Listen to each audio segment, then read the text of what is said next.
Се проширува истрагата за серискиот убиец од Старо Нагоричане. 25-годишникот кој е во притвор осомничен е за уште 2 убиства на жени и 2 обиди за убиства. Со тоа се товари за вкупно 6 кривични дела. На денешниот брифинг со новинарите од обвинителството кажаа дека се работи за прв случај на сериски убиец со елементи на фемицид. Сите жртви биле жени и биле нападнати токму поради нивниот пол.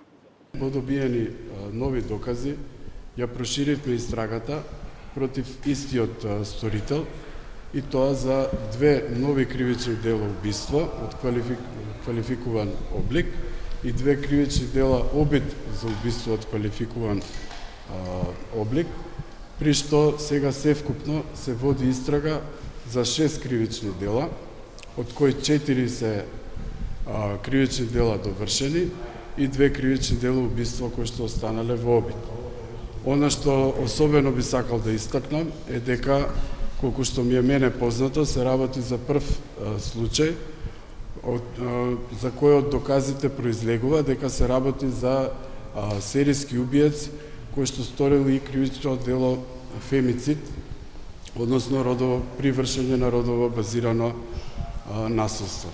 Од МВР информираа и дека за овој случај поднесени се и кривични пријави против убиецот, но и против двајца лекари кои ги утврдувале причините за смртта од болницата во Куманово, за кои на денешниот брифинг обвинителството кажа дека утврдени се неправилности.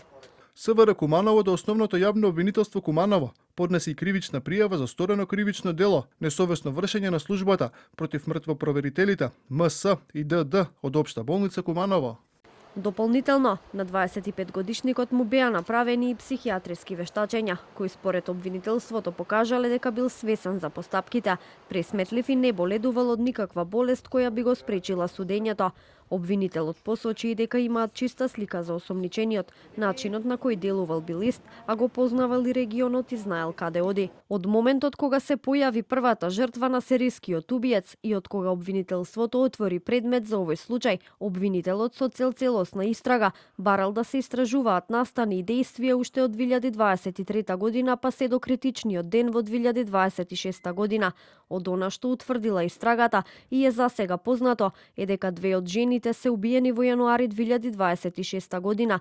Третата жртва е убиена 1 година предходно, во јануари 2025 година, а четвртата во јуни 2025 година. Двата обиди за убиство се случиле во 2025 и 2026 година. Од обвинителството најавија дека истрагата ќе продолжи и во скоро време се очекува да биде поднесен обвинителен акт.